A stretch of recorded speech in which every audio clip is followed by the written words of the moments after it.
So first, okay, we have the eye pathology, and before we will discuss it, let us first discuss the anatomy, okay, of the eyeball or the globe.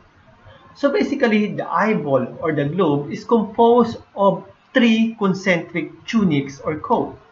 So the first one, or the outermost, is the fibrous tunic, which is basically made up of your cornea, okay, that will be anteriorly, and posteriorly we have the sclera, okay, or the white, okay, of the eye. So that will be the outermost tunic. So this is followed by the vascular tunic, which is also known as your pigmented tunic or simply the uvea.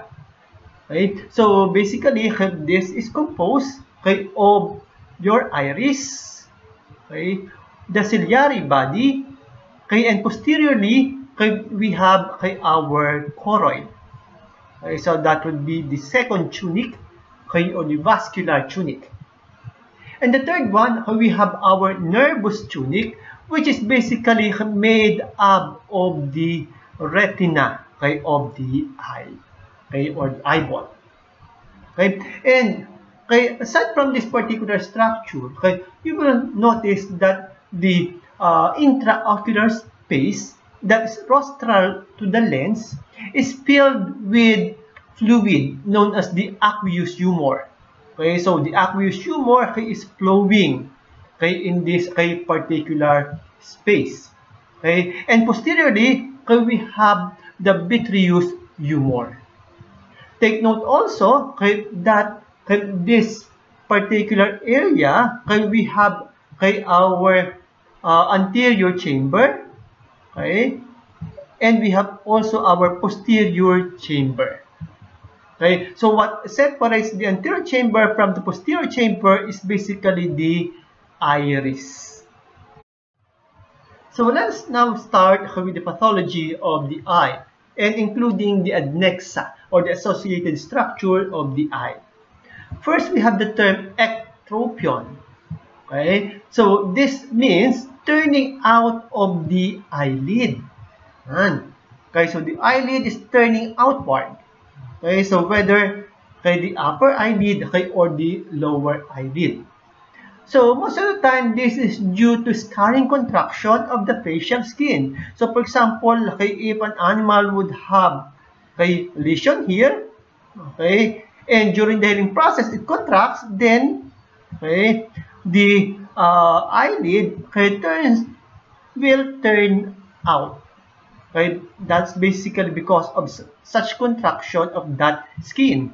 Or in this case, okay, let's say we have a lesion here, okay, and the lesion heals. Again, okay, during contraction, okay, this, okay, part, okay, of the eyelid may turn out. So that is ectropion.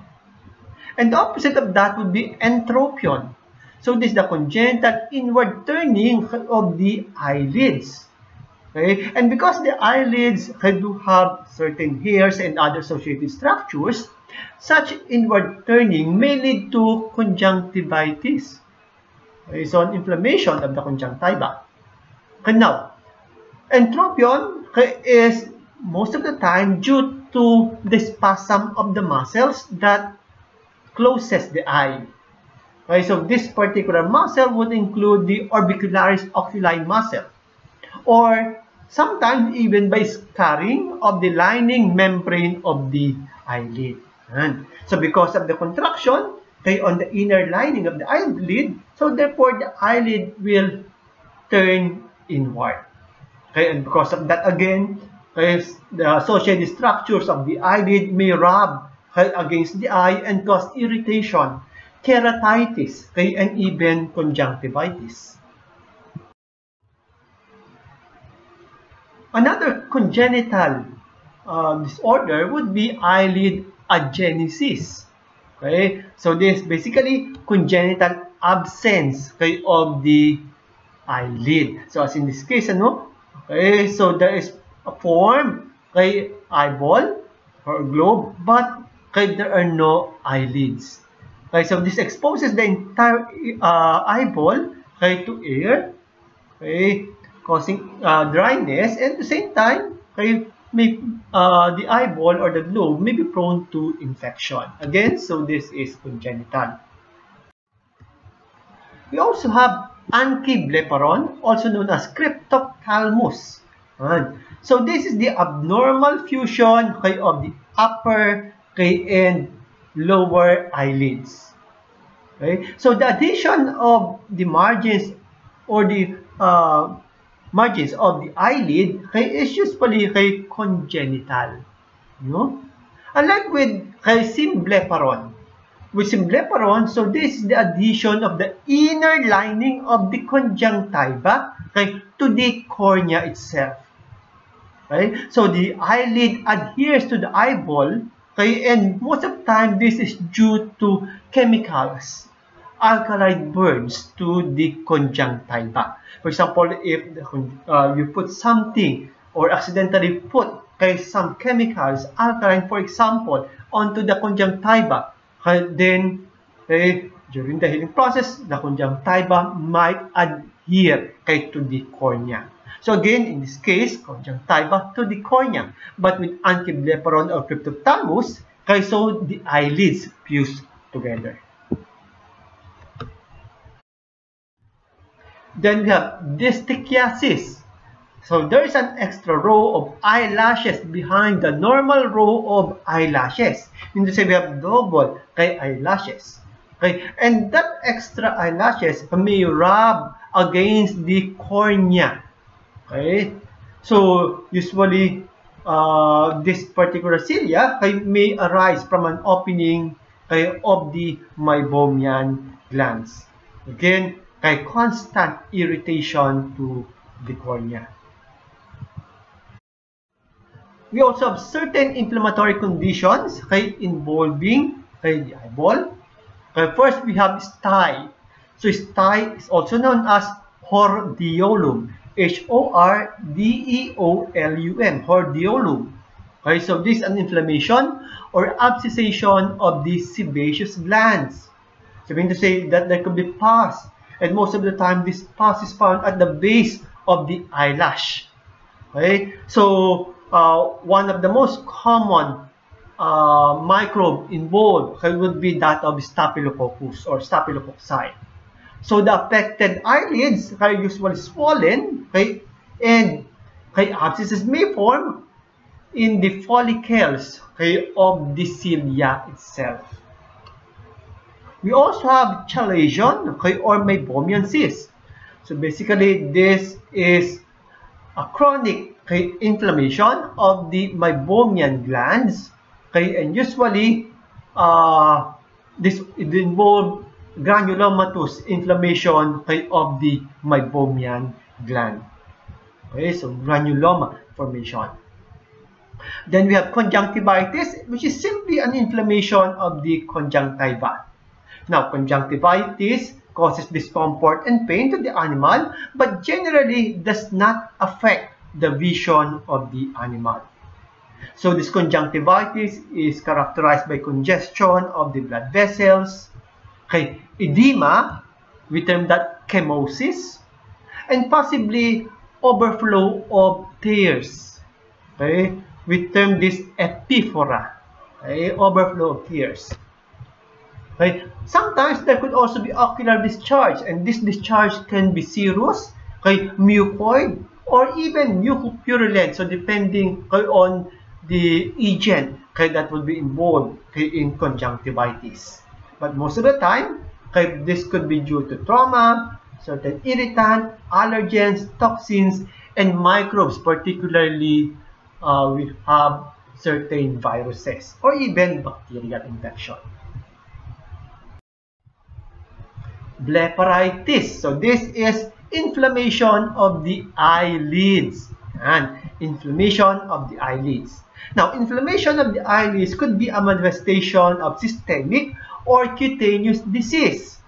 So this is characterized by hyperemia, edema, even blepharospasm or spasm of the eyelid, and of course epiphora or excessive tear production.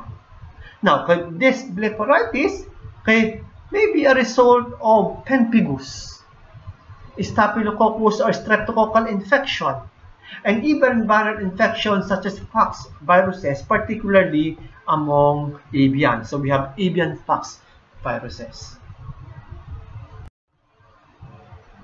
Now, in terms of the globe, we have the term cyclops or cyclopia. Okay? So this is a developmental anomaly characterized by the presence of single median globe. And usually, this is a single median globe is found on a single median orbit as well. And that's why it's called cyclopia or cyclope. Now, cyclopia or cyclope may occur following ingestion of a toxic plant known as Veratrum californicum, because this particular plant contains certain teratogenic alkaloids, including gervine, cyclopamine, and cycloposin. Okay? Now, this particular teratogenic alkaloids may affect the development of the globe, and usually this may occur when ingestion or exposure of the animal would happen at the early differentiation of the germ layers during pregnancy. And in use, this would occur at the 14th day of gestation, and in goats and cattle, this would occur from 14th to 25th day of gestation. So that's why we should be very careful in feeding our animals during this particular day, especially if you have this particular plant or weed on the farm. We also have synophthalmos. And synophthalmos is characterized by incomplete separation or early fusion of the globe. And so usually this is a defect in the development of the brain before the evagination of the optic vesicles would occur, and this can result in improper separation of the developing globes. Anophthalmia and microphthalmia. We say anophthalmia, so this is the complete absence of the globe. And so as in this case, so complete absence of the eyeball. Again, so this is usually congenital. With in some cases there could be cystic globe, but that would lack any ocular tissues. While microphthalmia simply means congenitally small globe. Okay? So this is common in pigs and dogs, and could be accompanied by certain retinal detachment. Now, both anophthalmia and microphthalmia may result from failure of the optic vesicles to develop. Again, so developmental anomaly. So this could be linked to in utero infection. Particularly, we have our bovine diarrhea, mucosal disease, or maternal vitamin A deficiency, particularly among swine. Now, microphthalmia in kittens may be due to exposure of the kitten to griseofulvin during gestation. So therefore, we should again be very careful when giving medications to pregnant animals. Coloboma. So this is the congenital absence of a portion of an ocular tissue, or a defect in the continuity of one of the tunics of the eye. We have discussed a while ago, and usually this would involve the iris. Now, this coloboma is also associated with failure in the fusion of the optic fissures. So again, a developmental anomaly. So most of the time, this is a defect in the growth of the optic cap itself. And usually from an abnormal closure of the ventral margin of the optic cap. So this again, a congenital absence of a portion of an ocular tissue. So coloboma.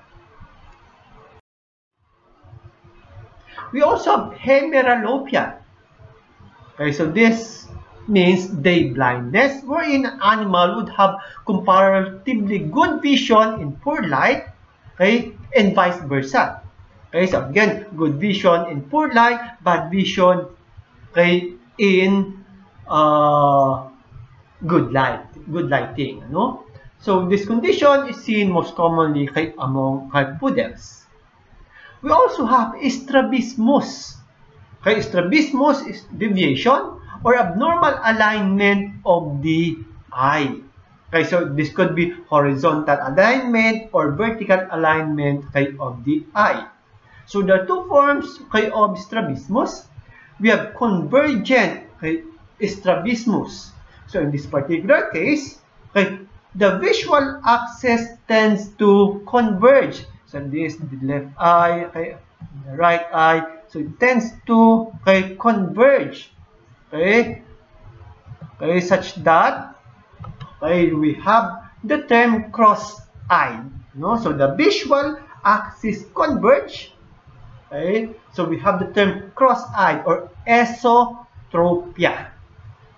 But we have also divergent strabismus. In this case, so the visual axis tends to diverge. So on different direction. So we term this wall eye or exotropia. So again, convergent, esotropia or cross-eyed. We say divergent, exotropia or wall eye. So we have strabismus. Now another disease condition involving the eye would be glaucoma. So this is the sustained increase in intraocular pressure. The common feature is that there is an interference with the circulation in the intraocular fluid.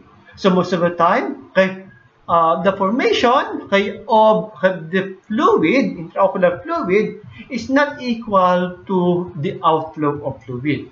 Hence, the fluid tends to accumulate, resulting in the increase in intraocular pressure. So there are three types of glaucoma. So we have primary glaucoma. So there's an increase in pressure occurring without prior ocular disease. So this is considered inherited disease. Most of the time, both the globes are affected.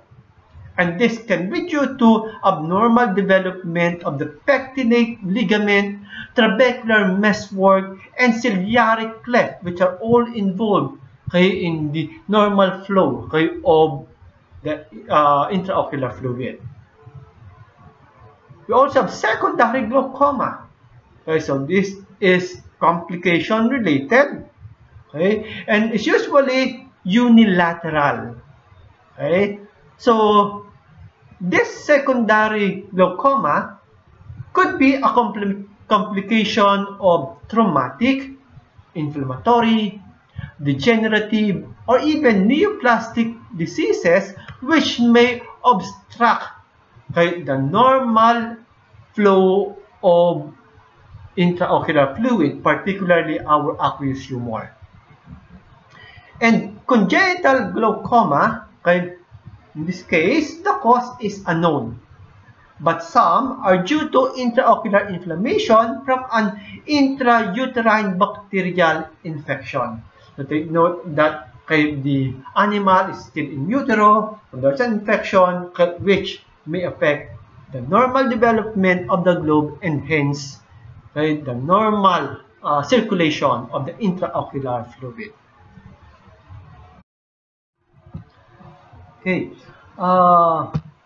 So how do glaucoma occur? So again, let us go back to the anatomy and the normal flow of the intraocular fluid, particularly in this case, the aqueous humor. Again, so the aqueous humor is that fluid rostral to the lens, and that fluid kay posterior to the lens would be the vitreous humor. So again, okay, the aqueous humor is basically formed, okay, by the ciliary processes. Okay, so this is basically similar to the ultrafiltrate of plasma. So, okay, after the aqueous humor, okay, is produced, okay, by the ciliary processes, okay, so this, okay, will flow, okay, into the posterior chamber of the eye. From the posterior chamber, okay, this will flow, okay, into the anterior chamber, okay, via the pupil. So take note that the pupil is just the space, okay, between, okay, this iris. No? Now, within the, okay, anterior chamber, okay, of the eye, so this will flow, okay, into the iridocorneal angle. Take note, iridocorneal angle, so this part. No? So the iris, the cornea, that's why it's called the iridocorneal angle. So this one, so the iridocorneal angle. So that fluid then is filtered through this trabecular meshwork, okay, and will flow eventually to the Slem's canal, okay, into the scleral vasculature. And so, in any instance that, okay, the normal flow, okay, particularly, okay, involving the outflow via the Slem's canal, okay, is affected, okay, so then, okay, the aqueous humor tends to accumulate, okay, in the anterior chamber and into the posterior chamber, of course, okay, leading to what we call glaucoma. So what are the ocular effects of glaucoma? Of course, there could be globe enlargement, okay, which is commonly seen among dogs and cats. There could be tunic thinning, so thinning of, okay, the outer coats or even the other coats, okay, of the globe. There could be retinal atrophy as well as uveal, okay, atrophy as well. Then we have exophthalmos. So this is the protrusion, okay, of the eyeball. So the globe, in this case, or the eyeball, is displaced anteriorly, okay, most of the time due to masses or space-occupying lesions, okay, on the eyeball. Okay, but other causes would include retrobulbar abscesses, orbital parasites, sinus neoplasms, even myositis, foreign bodies involving the eyeball, okay, and neoplasms such as lymphosarcoma. Yan. Now, okay, but okay, if exophthalmos is bilateral, okay, you should also consider certain disease conditions such as hyperthyroidism. So remember, okay, what we have discussed last time, ano? Okay, the exophthalmic goiter, okay, or the toxic goiter. Okay, so that could also be cause of exophthalmos or even glaucoma. So again, okay, if bilateral, you should also consider, okay, hyperthyroidism and even glaucoma. We also have ophthalmos. Okay, so ophthalmos is basically stretching, okay, of the globe secondary to an increase in intraocular pressure. Okay, such that in this case, again, okay, so the cornea, okay, tends to be, okay, enlarged, okay, because of such increase in intraocular pressure. So the term is, okay, ophthalmos. Now, okay, enlargement in this case, okay, may cause pain and prevents eyelid from closing over the cornea. So this may result in desiccation or drying of the cornea and even, okay, ulceration because they are constantly, okay, exposed. Now, proptosis. So proptosis is the forward displacement, okay, of the eye or the eyeball. And most of the time, okay, this is due to trauma. Okay, for example, kay an animal that has been hit kay on the head kay or during fighting, for example, kay the eyeball kay may tend to proptose kay or to be displaced kay out of the orbit. So this is proptosis.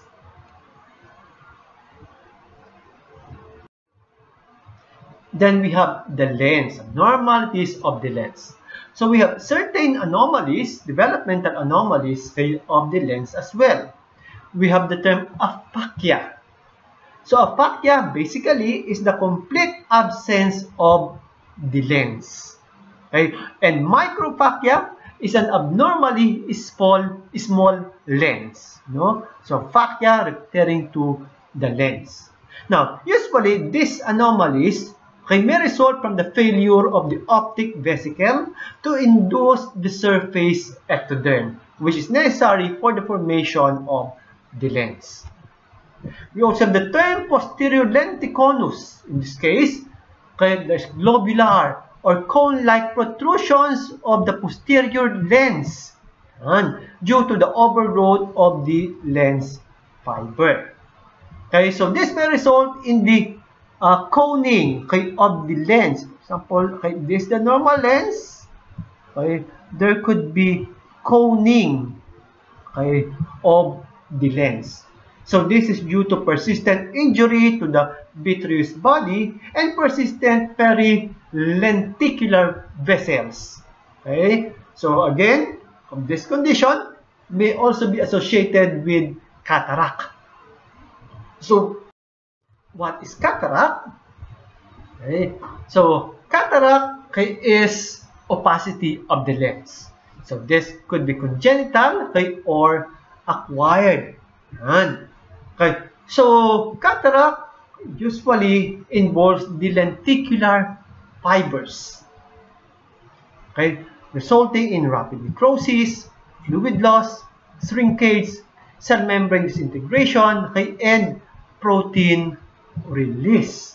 Okay, so this fluid becomes albuminous, hence they could stain pale pink with our usual H&E stain. Now, cataract results usually from increase in the hydration of the lens or the lenticular fiber due to an alteration in the nutrition, metabolism, or osmotic balance of the lens. And particularly if this cataract is acquired, this could be due to conditions such as trauma. So penetrating wound or severe blow to the head may cause opacity of the lens. So because this traumatic cataract. Now, other cause would be metabolic, particularly in the case of diabetes mellitus. So in this particular case, particularly in dogs, the glucose metabolism undergoes a different pathway, and that is the sorbitol pathway of glucose metabolism. So eventually, this will lead to the general opacity of the lens. Toxicity is another cause, particularly if the animal has been poisoned with disophenol, DMSO or dimethyl sulfoxide, and other chemicals such as dinitrophenols. Although cataract can be dietary as well, particularly when we have certain deficiencies in certain amino acids such as phenylalanine, valine, threonine, histidine, and even arginine. So all of this may lead to opacity of the lens. Although, again, this could also be congenital. So congenital cataract may result from an autosomal recessive gene, or sometimes even viral infection in utero, particularly with herpes viruses.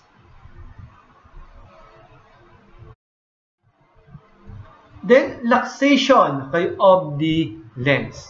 So luxation of the lens simply means dislocation, okay, of the lens from its normal position. Okay? So the lens, okay, may be pushed forward into the anterior chamber. So as in this case, ano? Okay, the lens may be pushed, okay, forward. Okay? So this could be due to glaucoma, okay, or any enlargement of the globe. Okay? And so forward or displacement, simply displacement, okay, of the lens, which could be forward, okay, or okay, it could be horizontal or vertical.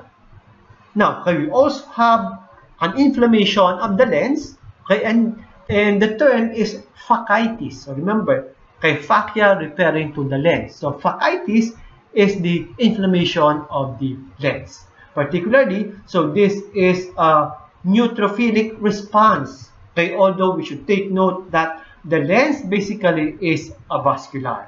So no blood vessels. Hence, okay, probably a neutrophilic response whenever there is an inflammation. Okay? So, for the next part, okay, of our discussion, we'll be discussing the other parts, okay, of the eye, okay, including the pathology of the ear.